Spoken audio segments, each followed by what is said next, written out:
Our next guest has been on your television for the last 25 years, covering some of the biggest events in sports, from the Grey Cup to the Olympics to Hockey Night in Canada.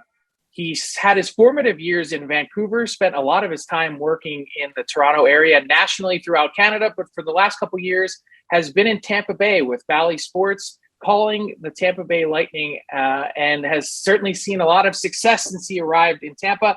Dave Randorf, welcome to the DFO Rundown. How you doing? I'm doing great, Frank. Thanks very much. That's a nice intro. I appreciate it. And it's great to be on with you guys on this excellent new podcast. Thanks. Yeah, we're thrilled to have you. And interesting start to this Eastern Conference final, Dave. You know, a shot across the bow for the two-time defending Stanley Cup champs, a big win for the Rangers. 6 goals they put on the board in Game 1 on Wednesday night against Andrei Vasilevskiy, who was just utterly dominant in round 2. More goals scored by the Rangers in Game 1 than the Panthers had gotten past them in the entirety of round 2. What's the biggest takeaway for you? Like, how much do you think rust factored into that for the Lightning, who went 9 days between games? Well, yeah, you're right. 6 goals against. That was double what the Florida Panthers got in their 4-game series against. And, you know, John Cooper said it yesterday, and I tend to agree. It was a bit of an aberration. He says, you know, we're not going to allow just 3 goals in an entire series, and we're not often going to give up 6 goals in one single game. It was not necessarily a statement of how Vasilevskiy played. It was a statement of, A, how the Lightning defended, which was not well, and B, how hot the Rangers are offensively. 6 goals against, or 6 goals for in game number 1. They've scored 17 goals in their last 3 games, so they're rolling, particularly on the power play. But what stuck out and what was a takeaway was this really was an odd game for the Lightning. I wasn't expecting this. With the rest and the rust, that was a big question, that 8 or 9 day layoff between the 4-game sweep and game 1 of this Eastern Conference final. To a man, the players weren't using that as an excuse, and really, if you look at the first period of that game, in which it was tied 1-1, and they gave up an early goal, very early, like a minute and change into it. I thought the Lightning could have been up to maybe 3-1 after the first period. So they didn't look tired. They looked a little bit overwhelmed when the puck dropped in the second period. I thought the Rangers came out and stopped playing tentatively. I thought they forced the Lightning into uncomfortable situations in their own end, which again has been their strength since really the end of round 1. They've really locked things down offensively. They have not allowed odd man rushes, and they were doing all of that and more against the Rangers in game number 1 the other night at Madison Square Garden. A lot of 2-on-1s, a lot of east-west stuff is what the coaches were saying. They had him running around, and whether or not it was Vasilevskiy or Shesterkin or any great goalie between the pipes that night for the Lightning, they would have had trouble. So I fully expect to see that tightened up. That has been the model of this team. They are 17-0 in the last 2+ playoff seasons after a loss. And, you know, that stat really kind of speaks for itself. Yeah, it certainly does. And you mentioned the East-West play. That's really what stood out to me from game 1, is just what the Rangers were able to get through the Lightning defense to make Vasilevskiy move. It was so uncharacteristic of Tampa to allow that much in their own end. And that's, you know, Vasilevskiy was unreal in round 2, but they really clamped down against Florida to stop them from getting through and making Vasilevskiy play east-west. How do they tighten that up for game 2? Just, first of all, they have to possess the puck and manage the puck better themselves and keep it away from the Rangers, because they are feeling it offensively. And they had some guys with wide open looks. And it's no secret, you know, at this time of year, you're often hearing coaches say, we got to get in the goalie's face. We got to take away his eyes. We got to make him move laterally. Vasilevskiy, I don't think, you know, of all the things that he does well, post to post, side to side, he is outstanding. But they really, you know, maxed him out the other night with those east-west passes through the seam, which just haven't been available the last 5 or 6 games. So I think they just need to get back to their structure. I do wonder whether or not they've been going with 11 forwards and 7 defensemen the last several days. Sorry, guys. There is a podcast full podcast. Muted my phone. My apologies. They have been able to withstand the line mishmash that you get from that situation. But I'm wondering if maybe a little bit of that's starting to catch up with them. they have played 11-7 many, many times over the last couple of years. So this is nothing new to the Lightning. They're used to it. But, with all the hockey that they've played, there's a couple of guys. There seems to be some pop and some structure missing from the forwards' contribution up there. And I'm wondering if that is starting to catch up with them. But there is no Braden Point right now. He's not coming back anytime soon. And Brandon Hagel appears as though he is not 100%. He didn't skate yesterday. We'll see if he goes tonight. I certainly hope he does. If not, you're going to have to dip into the thin depth that they have at the forward position right now with Riley Nash potentially coming in. And maybe a rookie in the name of Cole Koepke. And David, you get to Braden Point, and like anything, teams can overcome an injury for the short term. The longer it goes, at times it starts to expose itself. But we're 12 games in. Kucherov, Cirelli, as well as Killorn, three of their top six guys, they don't have a goal 5-on-5, right? Tampa's top six only has a total of 6 goals 5-on-5 in the playoffs. Their bottom guys have actually been highly productive. When they're outscoring them way more, just 5-on-5, I'm talking. Is that a concern? And are you seeing it? Like Nikita Kucherov is usually just a crusher for Tampa in the postseason, and he doesn't have a goal yet, 5-on-5 in 12 games. Yeah. Nikita Kucherov has been a crusher, as you say, the last 2 playoff years, but he's also had Braden Point on his line. That has been their money line. Kucherov with Point and Palat. That line has not been together really for months, a couple of months now. John Cooper started mixing and matching things in mid-March to try to wake this team up and kind of shake off their mental fatigue I felt that they were going through. And he ended up putting Stamkos with Kucherov, and they were so hot, especially in the month of April, that he has kept them together. So Kucherov had his chances in game 1, and uncharacteristically, he was not able to finish them as the opportunistic Rangers were able to finish theirs, particularly Philip Hedl's got 8 goals. 7 goals, and he had 8 all season. So, there you go. But when you look at the Lightning, their top goal scorers right now are Ross Colton and Corey Perry, and now Andre Palat, who got his 5th as well. I was thinking, and I have been thinking, and still do kind of think that is a testament to the depth and the extra layer of scoring that the Lightning are getting here. But you're right, Jason, that you got to get your big guys going here, and in particular Kucherov and the other guys that you mentioned, 5-on-5. Because look at the other night, very few power play opportunities in game 1. I thought Wes McCauley and company called a very clean game. It certainly has changed from what we were seeing in the first round across the board with power plays all over the place. So you can't always depend upon that. Yeah. You want to get your looks when you can with the man advantage, but if they're not there, you need to score those 5-on-5 goals. So Kucherov in particular needs to cash in those chances. They definitely need him.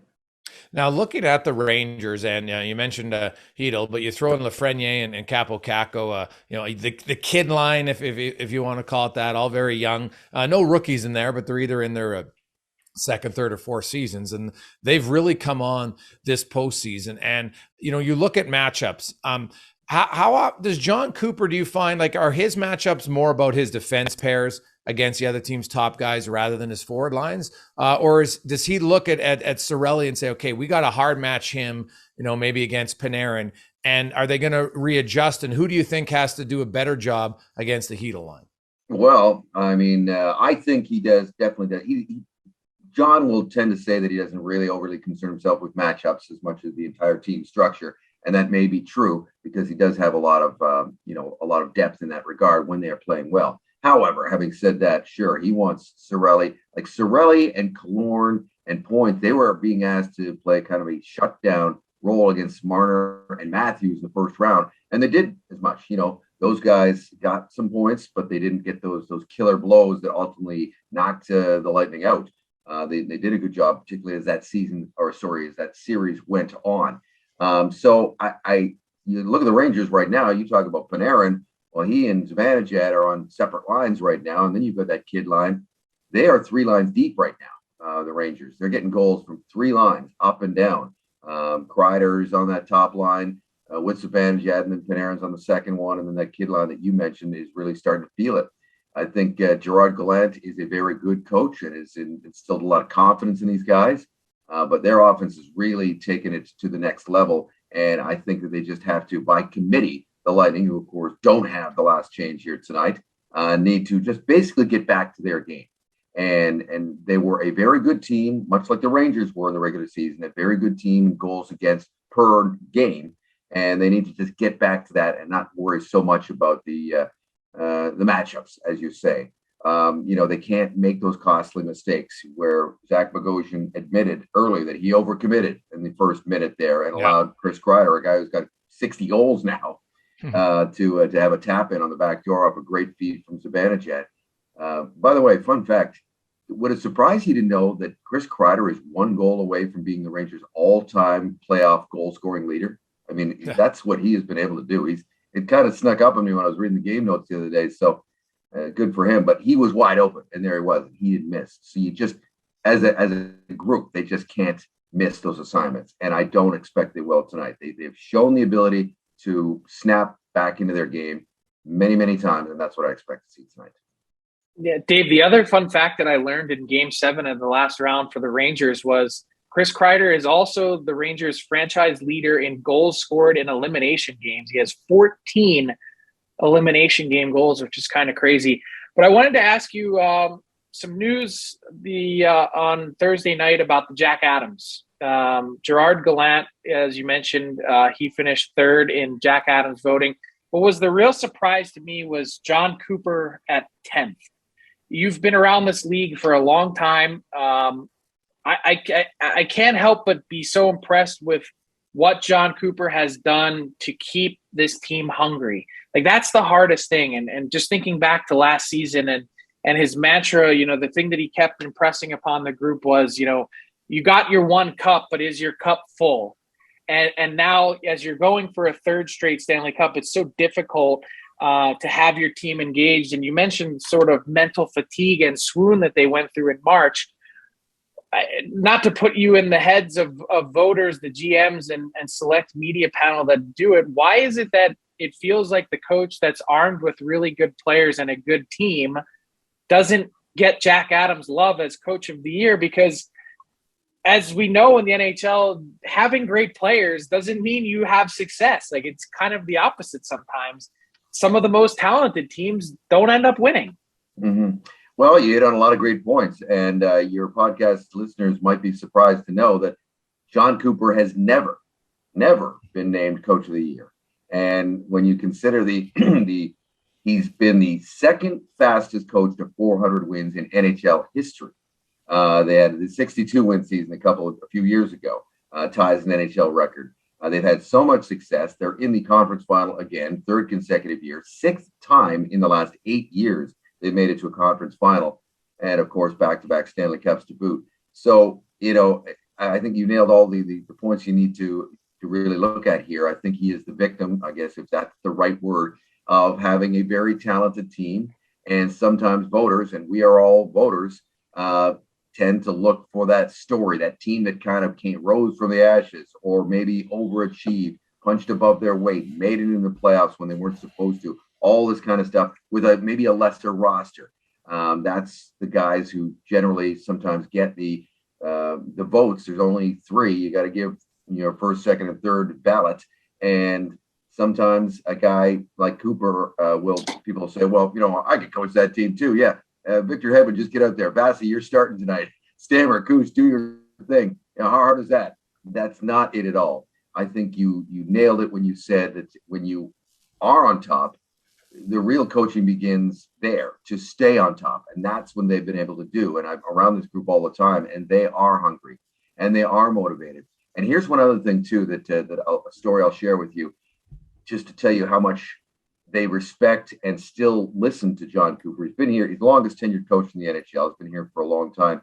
And as you all know, that gets tiring. No matter what, eventually your voice gets tiring for a group, but near the beginning of the season, they came out for practice one morning, and news of the day that morning, it was released that John Cooper had signed a contract extension with the Lightning at the beginning of the season. And he comes out and he goes to the whiteboard. He's about to start practice, and everybody, to a man, started giving stick taps.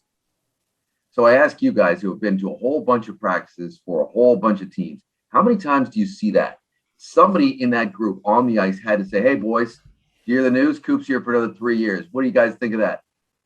the respect that comes from that moment for those watching kind of says it all, doesn't it? That's probably not too common where you get the whole group publicly out for everybody to see them giving the respect and love and appreciation for what he brings to that group. And I just thought that was a telling moment. And you know what? He would certainly probably like to have a Coach of the Year award at this point in time, but he can't hear you because his 2 Stanley Cup rings are blocking his ears. I can only think of one other time, Dave, that I've seen that for a head coach. It was Barry Trotz when he took the hot lap in the Stanley Cup final. Other than that, I haven't really seen players go wild for a coach. The other part, I didn't say it went wild, but they did certainly acknowledge it, and I thought that was a very telling. It says a lot. And look, the big thing with John Cooper that stands out for me is just no one knows his players better and what makes them tick.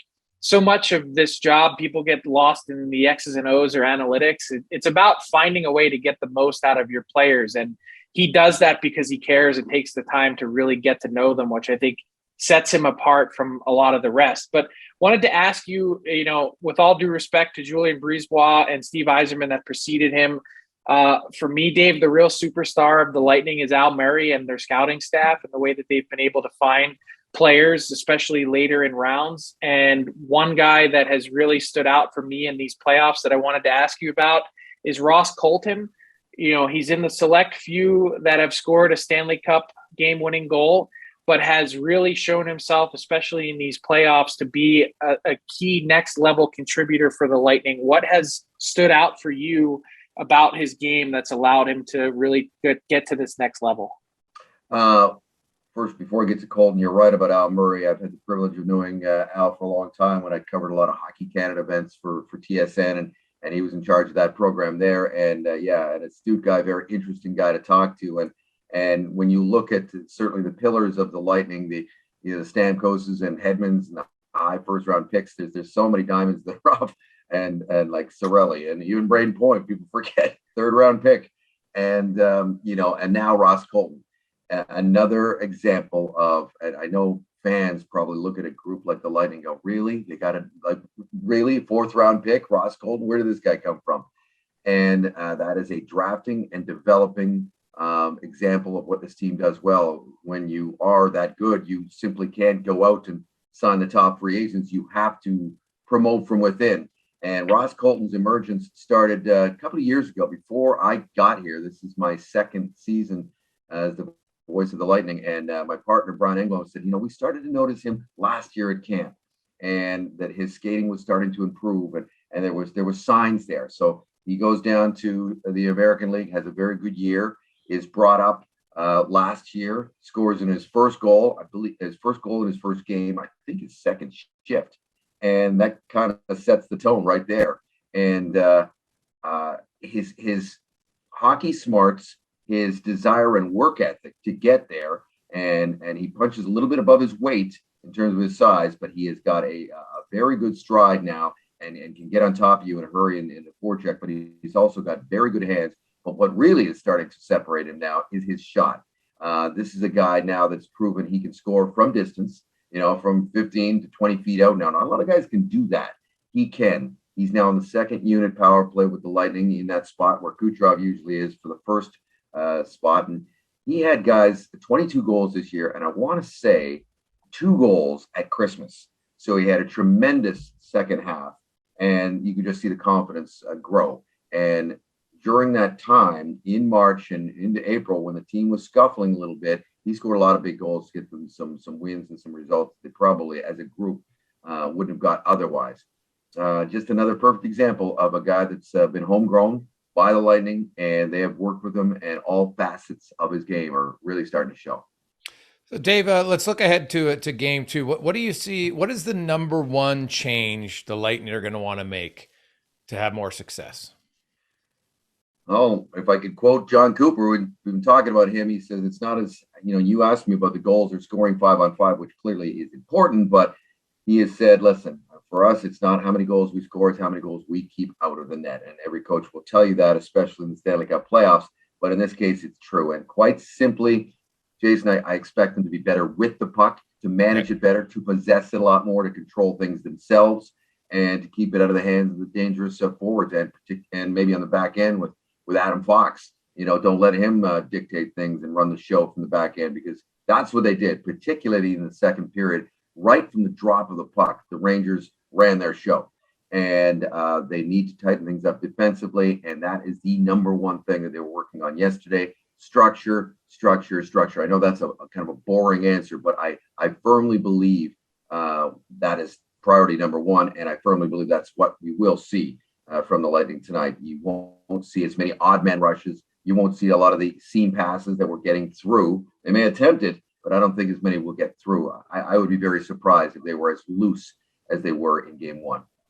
Awesome, Dave. We always like to end with what's called rapid fire. The only rule is you have to answer the question. Okay. Okay, let's go. All right. We'll start. What is the biggest benefit of going from a national broadcaster to a regional and with one team?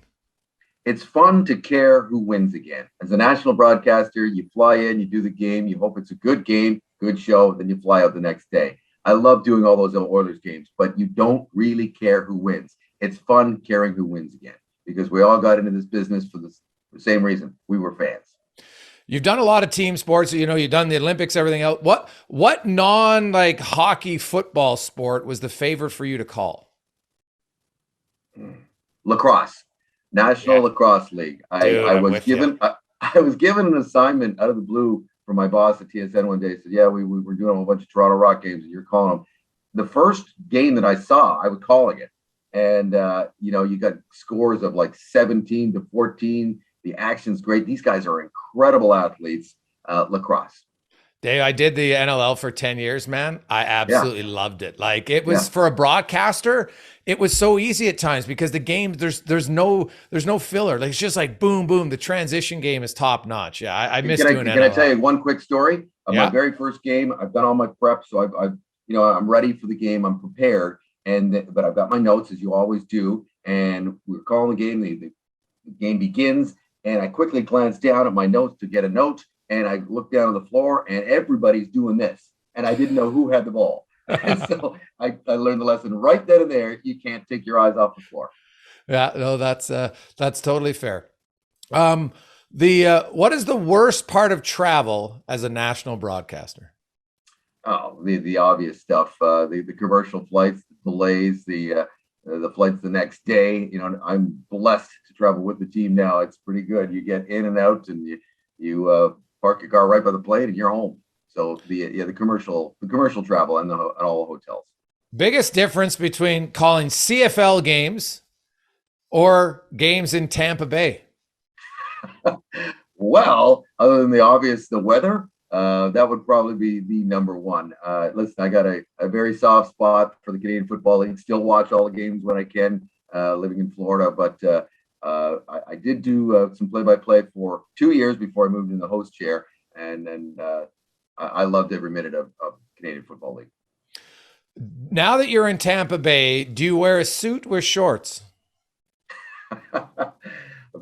No, because you have to be on camera, and I couldn't actually pull it off. But I probably would consider it. That's for sure. You don't wear a suit very often, and you never put your tie on it until the last minute. So you absolutely have to, because you just don't stand a chance with the humidity.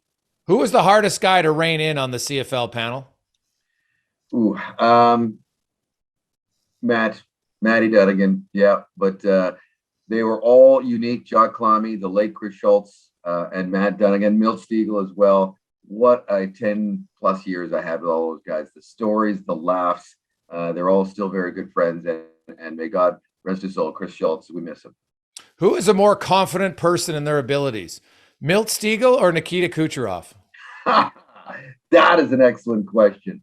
I'm going to go with Milt Stegall. He's still undefeated. Kucherov still shows a little bit of frustration outwardly that Milt would never show publicly.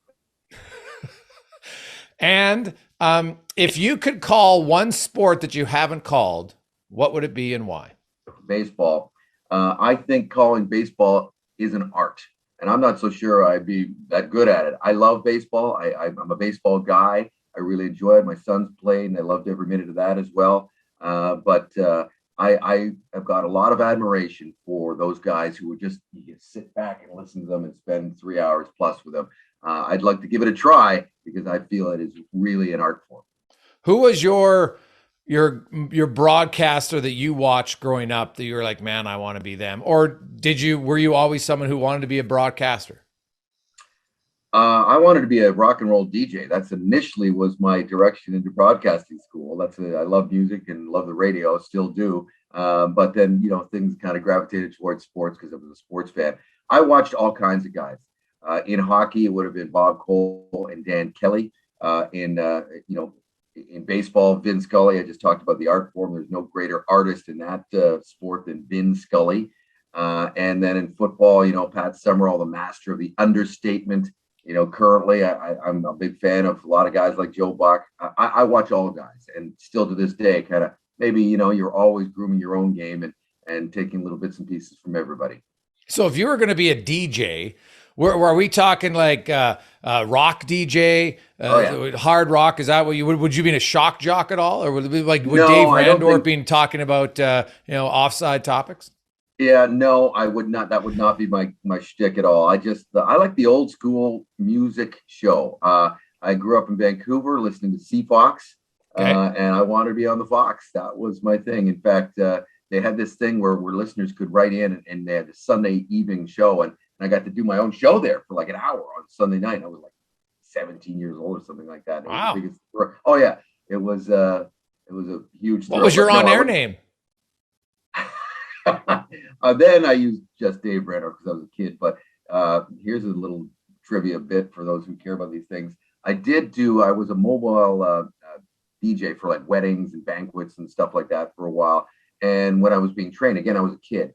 When I was being trained by all these other guys, the guy said, well, you got to change your name. And I said, why do I have to change my name? And because we all do. It's just a thing that DJs do. And I said, okay. So I ended up with Jeff Thomas. And that's actually what I did. I went out and did these weddings, and I was the company was called Hits to Go, and I was Jeff Thomas.